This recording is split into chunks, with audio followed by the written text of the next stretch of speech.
Yazidism is a syncretic, monotheistic religion practiced by the Yazidis, an ethnoreligious group which resides primarily in northern Iraq, northern Syria, and southeastern Turkey.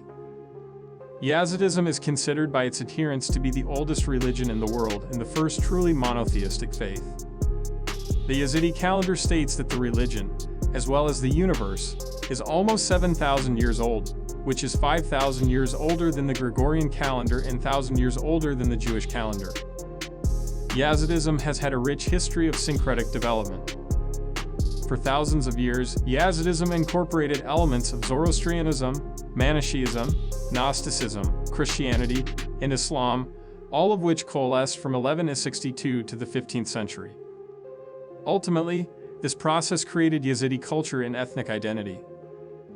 However, to understand Yazidism, its history must first be explained.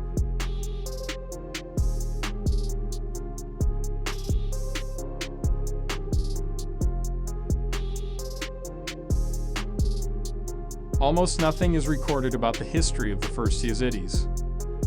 The etymology of the word Yazidi is uncertain. Scholars debate whether or not it comes from the Middle Persian and Kurdish Yazid, which means God. Other scholars believe that the Yazidis originated in the Zoroastrian city of Yazd in Iran. Another theory is that the Yazidis are descended from the Umayyad Caliph Yazid ibn Muawiyah, who reigned from 680 to 683 of Common Era and killed the Prophet Muhammad's grandson, Husayn ibn Ali.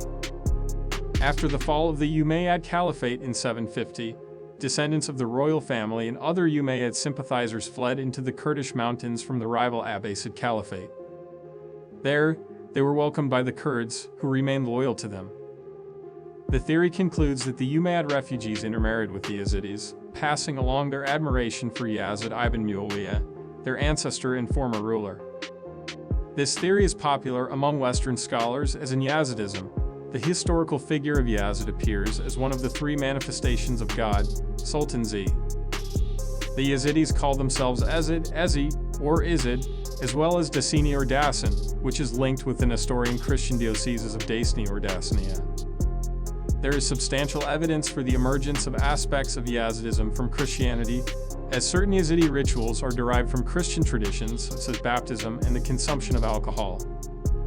The Yazidis were first recorded historically by Muslim historian Abd al-Karim al-Samani as a community in Iraq during the 12th century. He wrote of a community called al-Yazidi in the region of Holon in northern Mosul, Iraq. He said that they lived an ascetic lifestyle and rarely associated with outsiders. He also stated that al-Yazidi revered the Caliph Yazid ibn Muawiyah, which is consistent with modern Yazidi beliefs. The Christian scholar Gregorius Bar Hebraeus and Shafi scholar Ibn Kathir mention that there were many Kurds in northern Iraq who still practiced pre-Islamic faiths, such as the Zoroastrian Tarahites and the Turhai, who practiced an ancient religion called Magism. Another related people known as the Shimsani practiced Manichaeism. However, in the early 12th century, arrival of one man in the Kurdish mountains would change the fate of the Kurds forever, the man who is credited by scholars and Yazidis as the founder of Yazidism itself, Sheikh Adi. Sheikh Adi was a 12th century Sufi mystic who studied in Baghdad with other scholars of Islamic mysticism. Amongst these were the Sheikhs Ukail al-Manbaji and Abdul Wafa al-Hawani, who came from the Kurdish mountains and established a Sufi presence there. This inspired Adi to travel to northern Iraq to lead an ascetic life, free of all desires in the south. Sheikh Adi left Baghdad in the early 12th century to found a convent of dervishes, or Sufi Muslim ascetics, in the valley of Lalish. He found a group of peasant Kurds in the area, whose belief system was a mixture of Zoroastrianism, Manichaeism, ancient Iranian religions, and the veneration of the Umayyad Caliph Yazid ibn Muawiyah. Sheikh Adi performed miracles and led an ascetic lifestyle, which moved the Kurdish peasants so much that they became his followers. Adi taught them his mystical form of Islam until he died in Lalish in 1162. His tomb became a site of pilgrimage for his followers.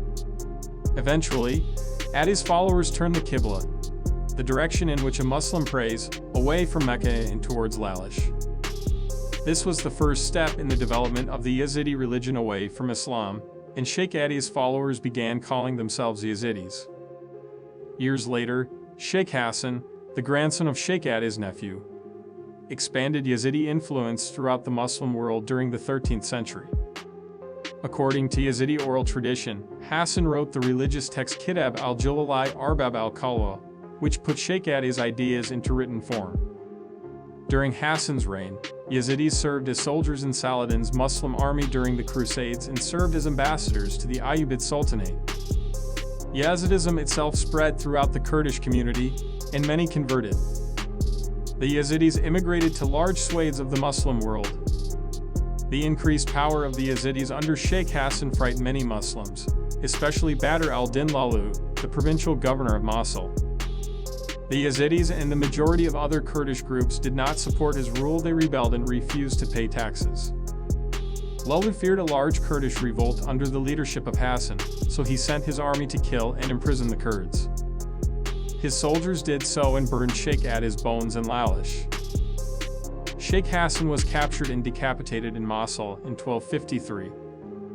The execution of Sheikh Hassan marked the beginning of centuries of persecution faced by Yazidis, which has continued into the 21st century.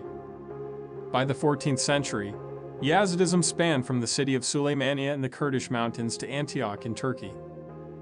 However, Yazidis have lived in tribal societies from the 15th century onwards as a result of continued persecution and a lack of centralized leadership.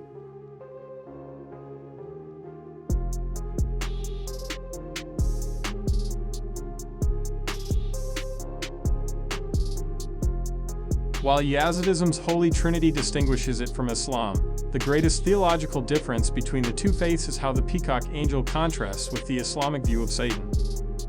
Yazidi oral tradition states that God ordered the peacock angel not to submit to other beings.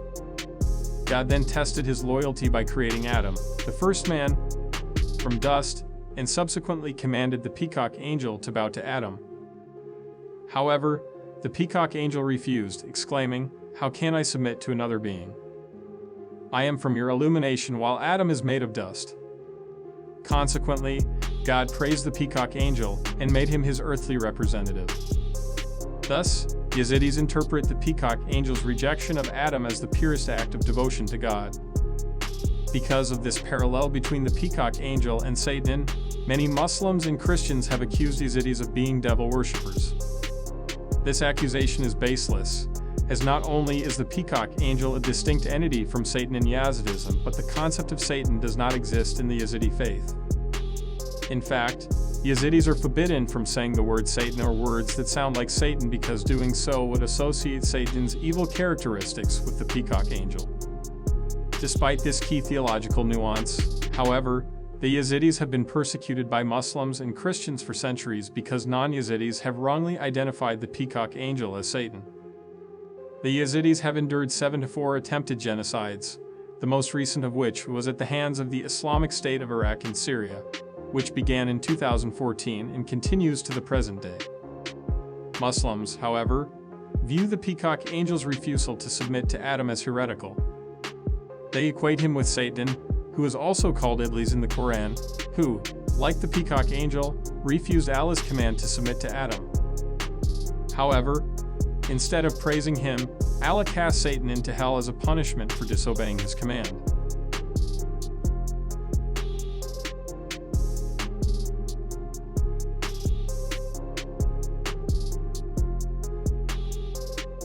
Yazidis are immensely secretive about their traditions and religious beliefs, which are orally passed down from generation to generation by a special priestly caste known as quls. Yazidis prevent outsiders from learning about and participating in their holiest traditions. Additionally, Yazidi marriage is endogamous in order to maintain purity of belief, customs, and group safety. If a Yazidi marries a non-Yazidi, he or she is deemed an outsider and is barred from the faith. While this extreme level of secrecy might be surprising to some, it is rooted in a history of persecution, bloodshed, and uncertainty. The Yazidis have managed to survive numerous attempts at extermination for centuries, but such brutality has left deep cultural scars. Modern-day Yazidis solemnly remember their brethren who have been lost to violence throughout their history. However, they also look to the future, instructing the young about the tenets of Yazidism and hoping for the day that they can finally practice their religion in peace.